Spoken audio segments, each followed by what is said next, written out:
Can you imagine Queen writing a song about cars, as in automobiles? At this point, I expect anything from Queen. Hi everyone!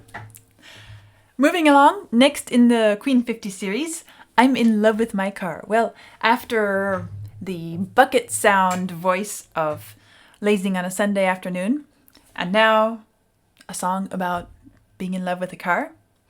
This is shaping up to be a very imaginative, creative, and interesting journey. As usual, Vlad has given me some things to read.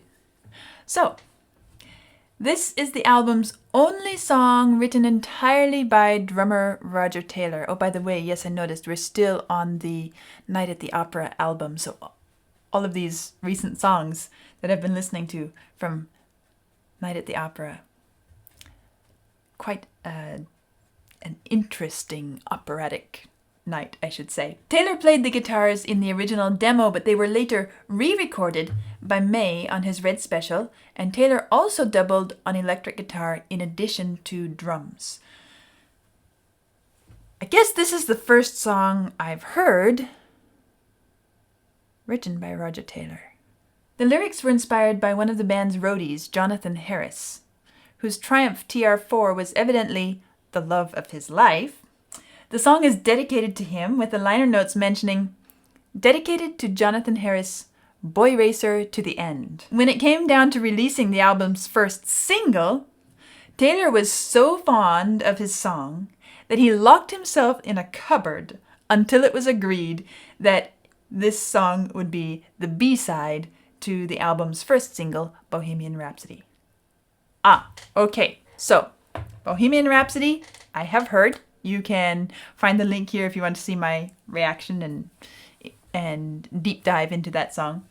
So this was on the B-side, and that's how it got there. And if you listen to this and you are enjoying this series and you want to hear more songs in this series and in other series like the Beatles 150 and The Wall, you can always check out my Ko-fi and Patreon membership pages where there are a lot more uploaded already. Okay, well, I'm going to listen to a song composed by a drummer. Let's see what that sounds like.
I wonder how many girlfriends have felt that this song was a good representation of the competition they have to have between their boyfriend's car and themselves.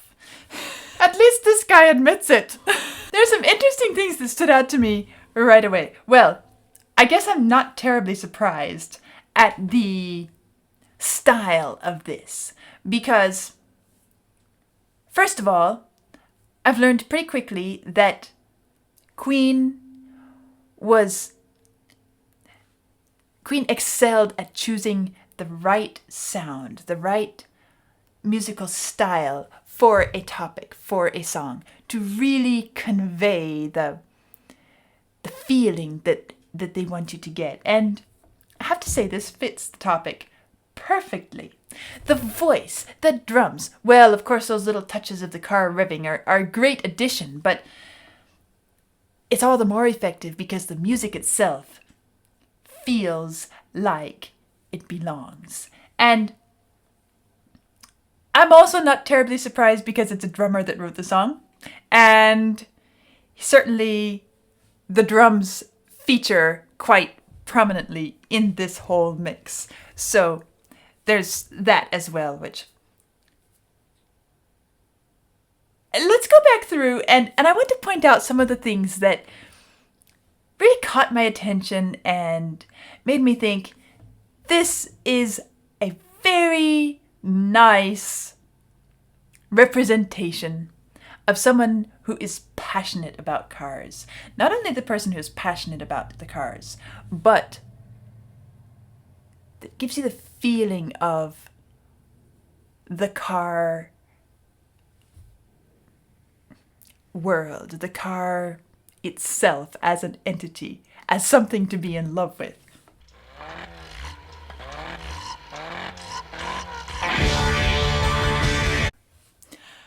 Again, such a great choice for an introduction. I mean, I'm in love with my car. How else would you want to start a song except with the car engine revving up and then off it goes? And when the instruments come in, it is literally taking off.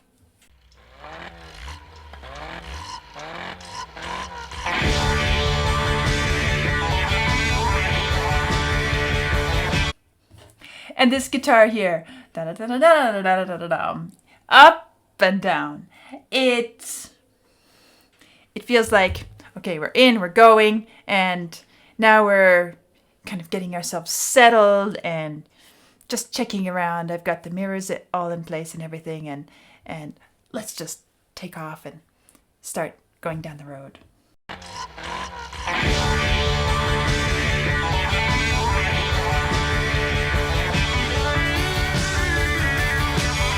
And the journey continues.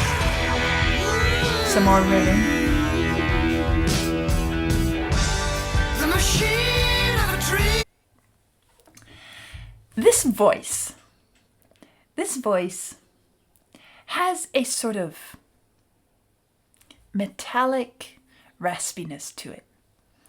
And it's the perfect voice to be telling this passion for cars. The metallic element and the raspiness is so great. Well, I have a brother whose livelihood is as a mechanic, and he has a mechanic shop. I know what it feels like to walk into this shop and the smell of grease and the concrete floor and all the car parts, vehicle parts, the wrenches, the dirty rags, the oil, everything there. And so as I am listening to this, I can picture this person who's maybe in their garage and they have this dream car, this car that they are just crazy about. And they're tuning it up, they're checking the oil, they're wiping it, polishing it. I can smell the grease. I can smell the grease in this song. And, well, this isn't so much a car in the shop. It doesn't sound like a car in the shop, but still, the smell, the feel, the whole experience of what it is to maintain a car and keep it running at its best, and then to get in, be in the driver's seat, wipe the grease off your hands, make sure they're clean, get in, start it up, rev it. Oh yeah, test the engine. Oh, I like the sound of that engine. Now it sounds good. It's tuned just perfectly, and then off we go. And I'm not sure that I don't imagine this person in this car necessarily driving down the road with the music going.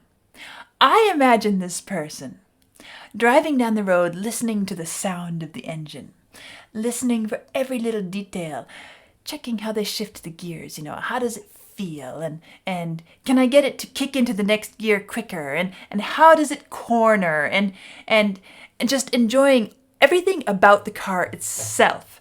And what happens when you step on the accelerator, floor it, and you feel it pushing you back in your seat. And this person is just soaking in every bit of that. To me, that's what this music does. Not just portraying somebody who loves cars, but really the experience of being passionately in love with a car and all that it entails. The voice is part of that. This metallic raspiness of the voice. So much better than... Well, I assume this is not Freddie's voice, or he's singing into some other device, right? So... It's Roger Taylor. It's Roger Taylor's voice, probably. Okay. Well, it's a perfect choice for the song. Freddie's voice would not have had this effect. It wouldn't belong here. This is just a perfect picture. I think of I don't know, it feels very much alive. Like the real deal. The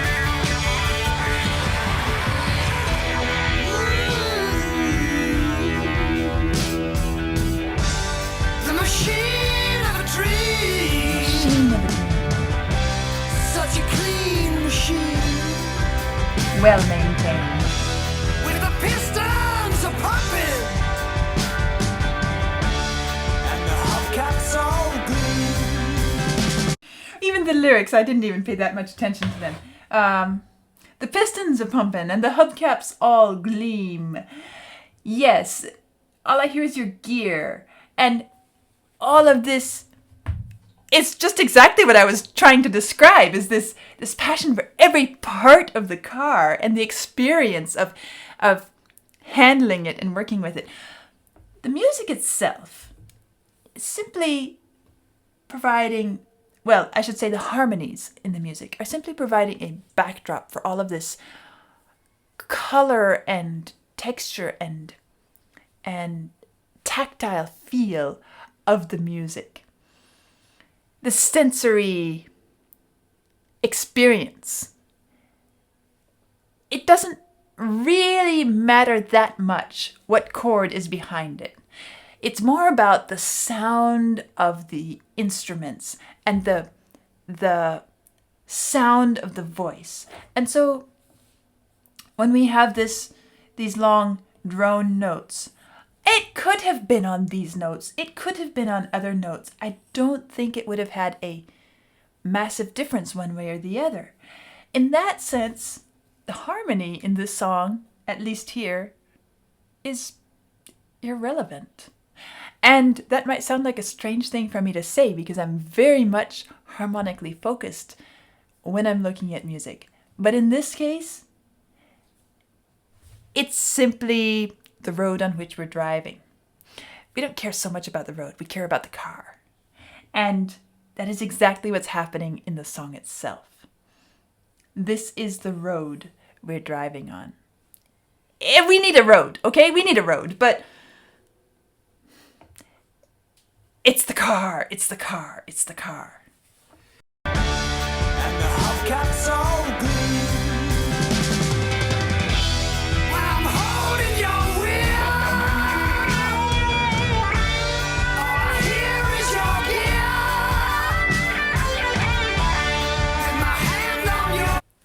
Notice how he says, when I'm holding your wheel, and then the guitar kind of echoes that. And so even within this, would I say, the actual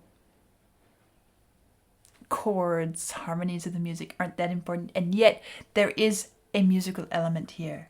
Listen again to what's happening there. And the hubcap's all green. When I'm holding your wheel, And there's the guitar, here is your gear. and there's the guitar echoing. Hand on your grease gun. It's like a disease, son. These expressions are bordering on and kind of playing around with sexual suggestions. When I'm holding your wheel with my hand on your grease gun, I mean, those are really quite sexually suggestive, and yet they're being applied to the car. As I said, this is doing such a great job of portraying the passion that a car lover feels for their car. I wanted to point out also with this guitar and this voice back and forth. Sometimes the guitar, when I'm holding your wheel, and then the guitar is kind of echoing that, as if the voice is saying when I'm doing this, and the guitar is the actual act of doing so. It's almost like he's doing it there in that moment. And it gets even more interesting when we get to the line, with my hand on your grease gun. Let's see, what was it? Yes, with my hand on your grease gun. And the guitar there gets very high and squeaky. If you've ever held a grease gun and you've tried to squeeze grease out of it, there's this very small line of grease that you have to squeeze out. And it's as if these people really know what they're talking about in the music, because it works so well. It's so descriptive. Hubcap's all green. When I'm holding your wheel, all I hear is your gear. You hear the gear shifting. My hand on your grease gun. There's the grease squeezing out. It's like a disease, son. I'm in Just love can't. with my car. And then, of course, the chorus joins in behind. Again, it's a sound. It's a layer of sound, which is not very warm and full as choruses often do. It's more metallic in its sound quality, and kind of like we're seeing the shiny reflection, the light reflection off of the shiny car or something like that. It's so well done. It's like a disease, son. I'm in love with my car. Got a feel for my automobile. Get a grip on my motor racer robot. Such a thrill when your radio squeals. And then here's the car revving again. Another thing I want to mention is, well, as I said, this is doing such a great job of portraying an experience and a passion that, no offense intended to those of you who are car lovers, but tends more towards engineering, science, rather than artistry. That doesn't mean that there is not an art to that science and that engineering. What I mean is the means of expression and the way of handling it is far more scientific, engineering, mathematical, precision-oriented, whereas when I say artistic expression, I'm talking about, painting, music, performing arts, those things which, well, there is a science to them, but they are far more free, and this is far more precise. And the music here, the emphasis on drums, the emphasis on a very clean, clocked rhythm, even the way the voice is singing. As I said, Freddie's voice would not work. Freddie's voice is too artistic, we could say. This voice is almost in the speaking style, although he's singing. But we don't think of it as a really lyrical voice with a lot of expressive elements. It's as if they are taking all of these engineering, mathematical, precise elements and doing such a great job of bringing them into an actual artistic musical creation work. And that, I would say, is actually really fine artistic skill, because the goal of this piece is to convey an experience, to bring us into an experience, to paint a picture of this. And it's all there. It's all so accessible, so easy to get into, so easy to understand and relate to and to feel, to hear, even to smell. And that's not an easy thing to do, actually. And yet they've done it incredibly well. No wonder Roger Taylor was so in love with this song. He knew that what he'd done was really good. Told my girl I have to forget her.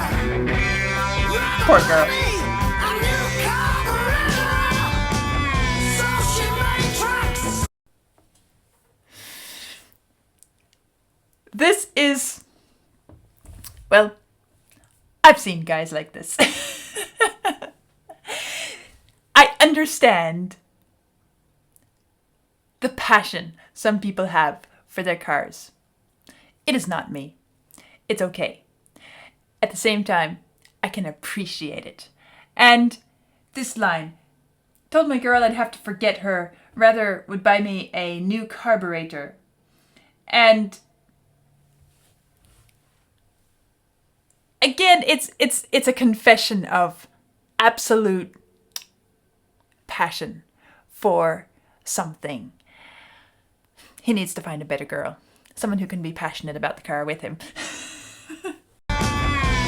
she made tracks, saying this is the end now.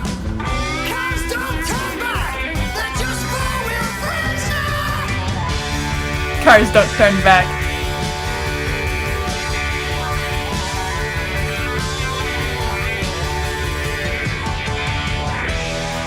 I'm holding your will. All I hear is your gear. When I'm cruising in overdrive, don't have to listen to no run-of-the-mill talk jive. I'm in love. It sounds like this person kind of misses having a girlfriend. Like this person understands and knows he's passionate about his car. He also needs somebody who can really relate to him and to his love for it. Because he says, I don't have to listen to no run-of-the-mill talk jive. He doesn't want somebody distracting him from what he loves. He wants to be free to follow his passions, and he enjoys it. He just wants somebody to enjoy it with him. He doesn't say so. He doesn't dare say so. He's probably afraid to hope for such a thing. Listen to no run-of-the-mill talk jive.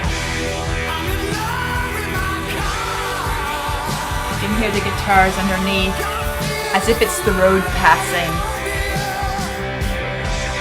All the musical texture around, the scenery passing. The chorus in the background.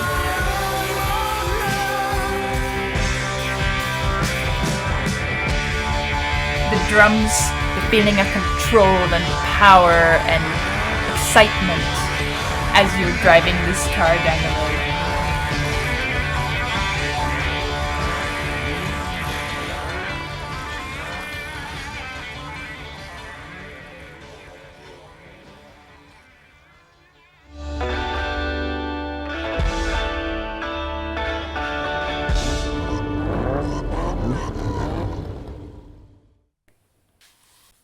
A beautiful image, beautifully written, beautifully communicated picture of a car aficionado, somebody who's absolutely crazy about their car. They love it. They love to take care of it. They enjoy everything around it. And as I said, I can even smell the grease. Very enjoyable. I'm not crazy about cars myself. That's okay. I can certainly enjoy this image, this representation. And I think that is really, really nice. A fun listen. Yet another example of Queen's, should I say brilliance? I don't want to overuse that word. But I'm going to say Queen's brilliance. It shines in the sunlight. And we see the gleam on the metal, and the shiny paint, and the hubcaps, and let's go for a ride. Don't forget to check out Coffee and Patreon, and I'll see you next time.